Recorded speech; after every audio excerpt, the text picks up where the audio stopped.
Hey, welcome back to Sports Talk Live. He was a super agent before there was even the word super agent. Leigh Steinburg joins us now. The book that you got coming out now, it's The Agent. 40-year career making deals and changing the game. How are things going on the book tour? You enjoying this? Oh, I'm in my 6th week. Are you enjoying it though? It's same fun. Questions over and over. Well, yes, but I'm sure you'll have new twists. Oh yeah, I don't know about that. The reality of it is that in this last phase, I'm doing college campuses. So I've done Arizona State, then I went to UT, tomorrow Texas A&M, and if it's Monday, it must be SMU. There you go. Do you take questions? I mean, yes. So do you enjoy that? I mean, the young.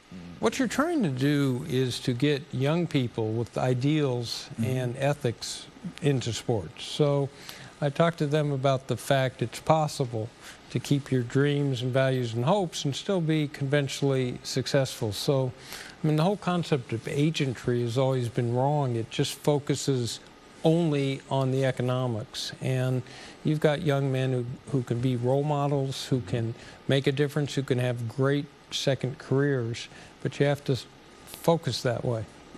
When did you start out? Your first client, what year was your first 1975. client? Who was that? It was Steve Bartkowski. Wow, Steve Bartkowski. So I was living in a undergrad dorm. They moved the freshman football team into the dorm, and one of the students was Steve Bartkowski. So in 1975, first player in the draft, first play in the first round, World Football League, and we get the largest rookie contract in NFL history. It eclipsed Joe Namath and O.J. Simpson, who had been the previous standard bearers. Was that when you had? That was you knew you were on your way. When did you? What point did you think that you had? Man, I've made it. I'm here. I've arrived. It was when we got to Atlanta, and I saw the tremendous idol worship and veneration athletes were held in, and thought, I can help them be role models, and they can trigger imitative behavior. So I asked them to go back to the high school community and establish a scholarship fund at the high school, or work with the church, which 112 of them have done, at the college level to do what Troy Aikman did, which is to endow a full scholarship at UCLA, and then at the pro level to set up a foundation that will tackle some basic ills. So work done just put the 131st single mother into the first home she'd ever owned by making a down payment and having Home Depot outfit it. Never ceases to amaze me how you hear so much less about those stories than you do the other stories that are out there. And I get it, they're all news, but I want to talk about how much did you tackle in the book your personal ups and downs, because you've had some great highs, but you've had some of the lowest lows as well. How much did you go through that? Well, I did. So was it hard? Was it difficult to go through the lows? Reliving maybe? No, not really. I had represented 60 first-round draft picks in the NFL, the very first pick in the draft 8 times. Half the starting quarterbacks, 7 of the players are in the Hall of Fame. I had a charmed life, was setting up the community programs, wrote a best-selling book, was involved in sports movies, and in the 2000s, my dad died a long death from cancer. My children were diagnosed with an incurable eye disease. We lost the house to flooding and had to knock it to the ground, and then I got divorced. And so at that point, I turned to alcohol, and things started to spiral down in 2007, 8, and 9. 2010, I had an epiphany, a moment of clarity, and thought this. My dad had 2 core values. One is to treasure relationships, especially family. And the second was to try to make a meaningful difference in the world to help people who couldn't help themselves. I was not doing anything constructive on either front. So gave my practice to the younger agents, went to sober living, worked a 12-step program with a unique fellowship, and said, if nothing else, I'll be a good father and I'll be sober. And next month, it'll be 4 years of continuous sobriety. 3 weeks, right? March 21st. Yes, exactly. Congratulations on that. You talk about how difficult is that to say to yourself, you know what, I'm put on this earth for something, and first and foremost, it's to take care of my kids, to be a good father, to walk away from the lifestyle, because I would imagine it was very alluring to walk in with the biggest stars in the room down the red carpet. It kept being soft landings, and I really needed to hit bottom. Once that disease has you, and it is a disease, all rational thought goes out the window. It's just all about getting the next drink. So I had to break that, surrender to the fact I was alcoholic, and then get serious about taking it on. So if there's anyone out there who's struggling, has no idea of what this addictive thing's doing to them, there's hope. All right, where is it as an agent? Where is the agency now? Because you're building it back up and getting it, I wouldn't say where it was before, but not where it was before. Where it was before, but only different. I don't want to compete with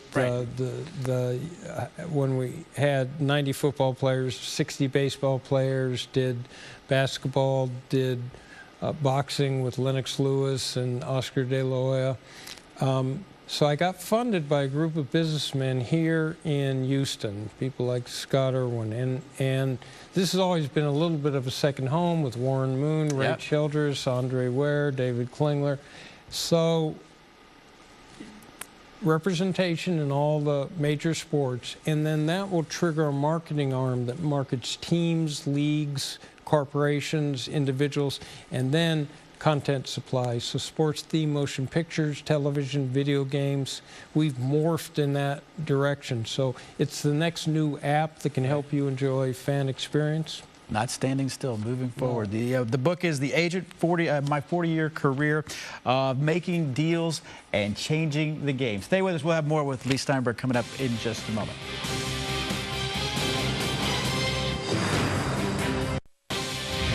Welcome back to Sports Talk Live, back with Leigh Steinburg. The Agent, 40-Year Career of Making Deals and Changing the Game is the book that is out now.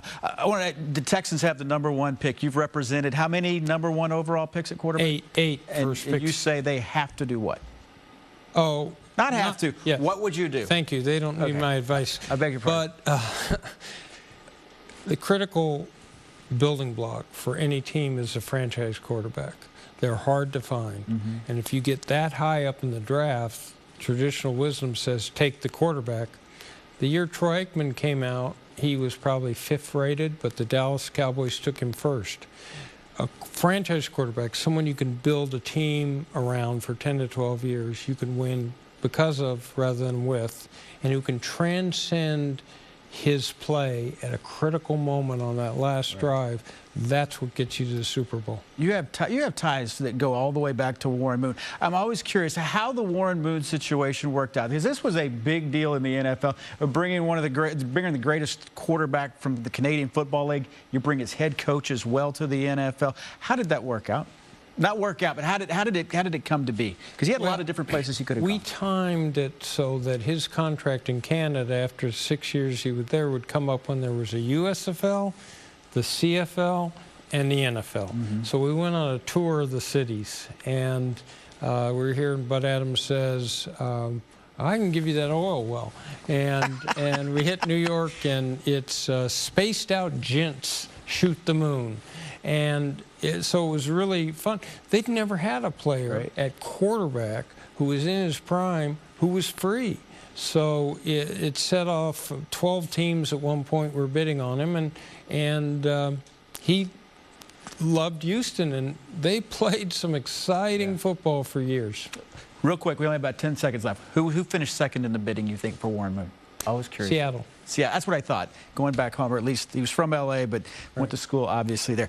Real quick, J.J. Watt, he's a guy that's going to get a lot of money, obviously, but not happy with the deal he has right now in the final year of his contract. Would you ever advise an NFL player to hold out at this point with the CBA the way it is? He doesn't have to hold out. You can make that case privately. Matter of fact, better that you make it privately, and better that you work it out and allow the team to say, we did this in our interest because we wanted more years and all the rest of it. He's irreplaceable. All right. Best of luck with the book. I look forward to reading it. Again, the book is The Agent, My 40-Year Career of Making Deals and Changing the Game. Leigh Steinburg, thank you so much for being here. We really enjoyed it. Wish we even had more time. All right, stay with us. We've got more to come here on Sports Talk Live. We'll wrap things up. A couple of catches of the year. Spring training just started yesterday. Check this out, Leigh. Watch this. Twice in the same game. Wow.